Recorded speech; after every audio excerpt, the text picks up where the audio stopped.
اعوذ باللہ من الشیطان الرجیم بسم اللہ الرحمن الرحیم رب اشرح لی صدری ویسر لی امری واحلل عقدۃ من لسانی یفقہوا قولی رب زدنی علما۔ قرآن پاک کا 16واں پارہ قال عالم 17 رکوع اور 269 آیات پر مشتمل ہے۔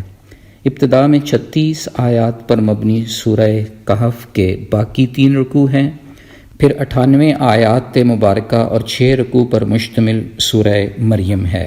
پارے کے آخری 8 رکوع اور 135 آیات سورہ طٰہٰ کا احاطہ کر رہی ہیں۔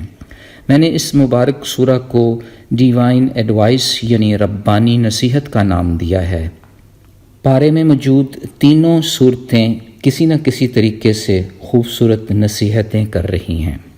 یہ بھی ثابت ہو رہا ہے کہ نصیحت کرتے وقت نرم لہجہ استعمال کیا جائے، جیسا کہ اللہ رب العزت اپنے پیغمبروں کو نصیحت فرماتے رہے ہیں۔ غور طلب بات یہ ہے کہ اگر ہم ربانی نصیحت کو بھلا دیں گے، رب بھی ہمیں بھلا دے گا۔ پہلے رکوع میں موسیٰ علیہ السلام کو بے صبری پر حضرت خضر علیہ السلام کی جانب سے تنبیہ کی جا رہی ہے۔ معذرت پر سفر جاری رکھتے ہیں۔ پھر کنجوس لوگوں کی بستی میں ان کی مہمان نوازی نہیں کی گئی۔ خضر علیہ السلام کے بلا اجرت دیوار بنانے پر موسیٰ علیہ السلام کا پھر سے اعتراض ہوتا ہے۔ بخاری شریف کی حدیث ہے، رسول کریم صلی اللہ علیہ وآلہ وسلم نے فرمایا، اللہ تعالیٰ موسیٰ علیہ السلام پر رحم فرمائے، کاش وہ صبر کرتے تاکہ ہمیں خضر علیہ السلام کے متعلق مزید معلومات حاصل ہو جاتی۔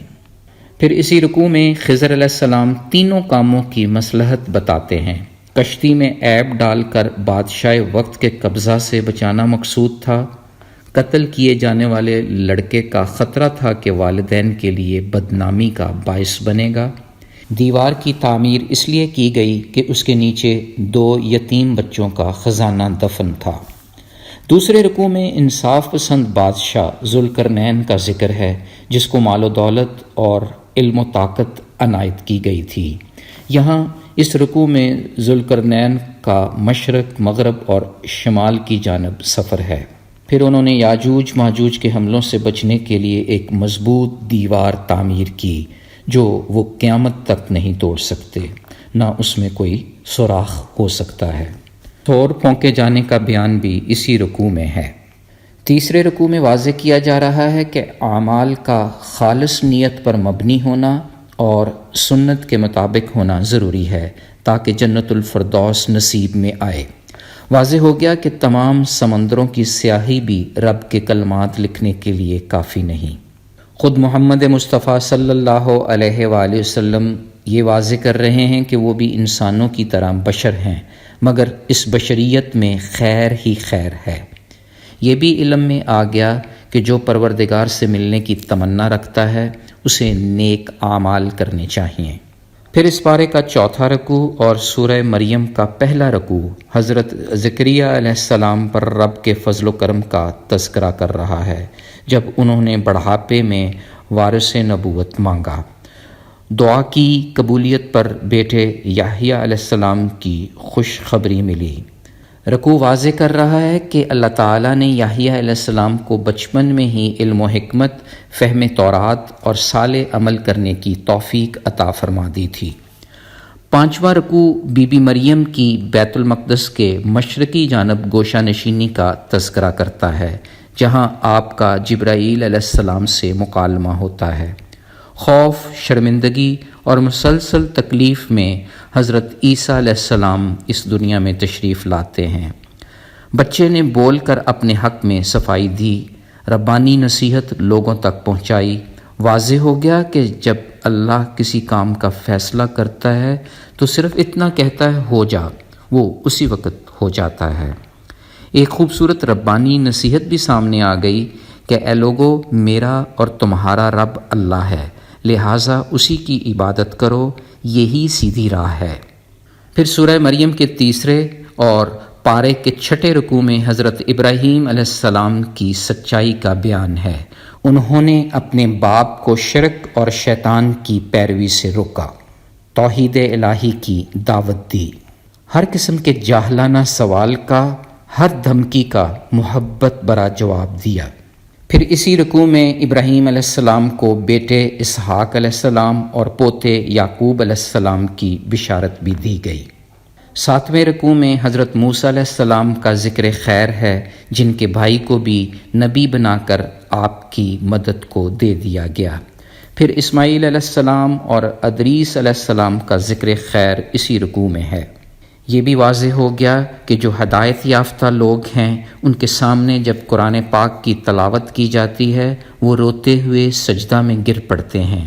ایسے ہی پرہیزگار لوگ جنت کے حقدار ہیں۔ اس رکوع میں ایک اور راز کھل گیا کہ سچی توبہ گناہوں کا کفارہ ہے۔ 8ویں رکوع میں منکرین قیامت دوبارہ زندہ کیے جانے پر تعجب کر رہے ہیں۔ روز قیامت ہمیں پل صراط میں سے گزرنا ہے، مجرمین کو ان کے جرم کے مطابق سزا ملے گی۔ ضروری نہیں کہ مال و دولت کی کثرت ہی اللہ رب العزت کے راضی ہونے کی دلیل ہے۔ یہ بھی واضح ہو گیا کہ سرکش لوگوں کو دنیا میں ڈھیل دے دی جاتی ہے، مومنوں کے ایمان میں وقتاً فوقتاً اضافہ بھی کیا جاتا ہے۔ پارے کا 9واں رکوع اور سورہ مریم کا آخری رکوع خوشخبری دے رہا ہے کہ اللہ رب العزت بذات خود مہمان ہوں گے ان لوگوں کے جنہوں نے پرہیزگاری اختیار کی ہوگی۔ یہ بھی واضح ہو گیا کہ ربانی نصیحت آپ صلی اللہ علیہ وآلہ وسلم کی زبان پر نہایت آسان کر دی گئی ہے۔ پارے کا 10واں رکوع اور سورہ طٰہٰ کا پہلا رکوع واضح کر رہا ہے کہ قرآن پاک ربانی نصیحت کے طور پر اتارا گیا۔ خوش نصیب ہیں وہ لوگ جو اسے پڑھتے اور پڑھاتے ہیں۔ اسی رکوع میں موسیٰ علیہ السلام کا اپنی اہلیہ کے ساتھ مدین سے مصر کا سفر بھی پیش کیا گیا ہے۔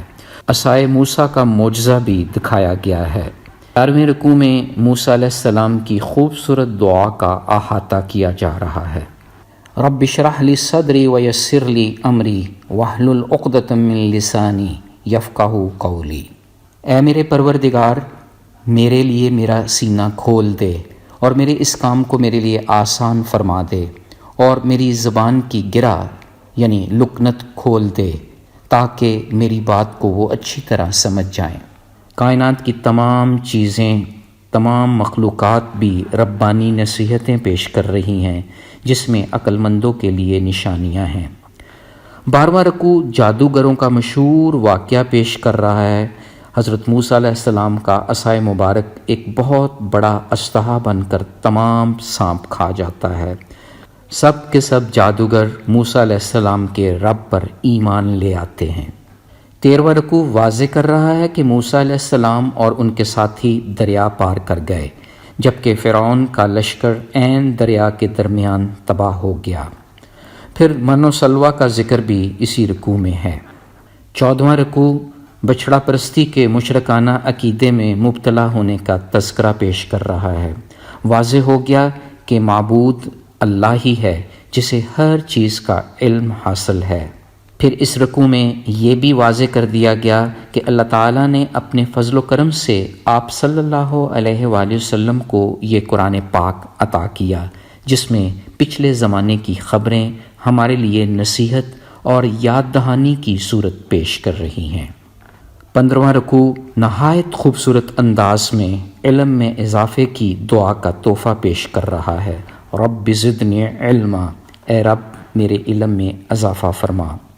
اس رکوع میں یہ واضح ہو رہا ہے کہ روز قیامت رحمان کی آواز کے سامنے سب آوازیں پست ہو جائیں گی۔ حی القیوم کے سامنے سب چہرے جھکے ہوئے ہوں گے۔ 16ویں رکوع میں ابلیس کا انسان کو سجدہ نہ کرنے کا قصہ پھر سے پیش کیا گیا ہے۔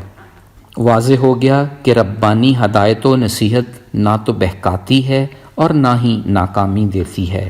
ہمارے ہر طرف عقل مندوں کے لیے نشانیاں ہی نشانیاں ہیں۔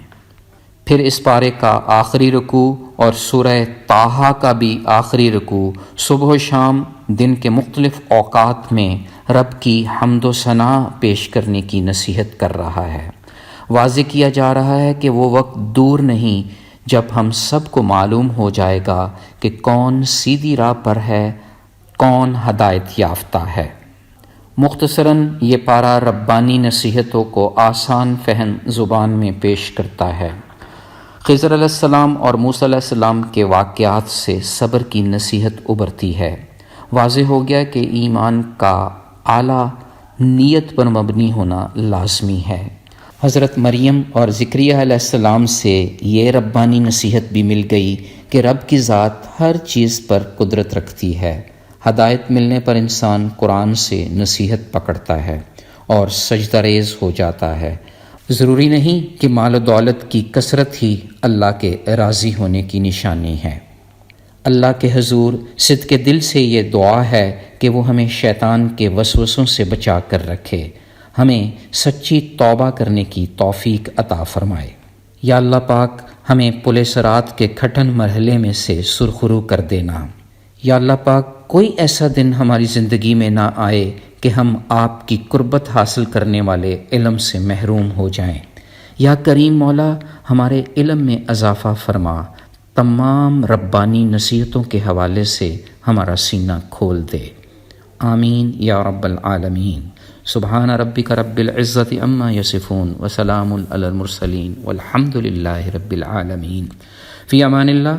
اللہ حافظ۔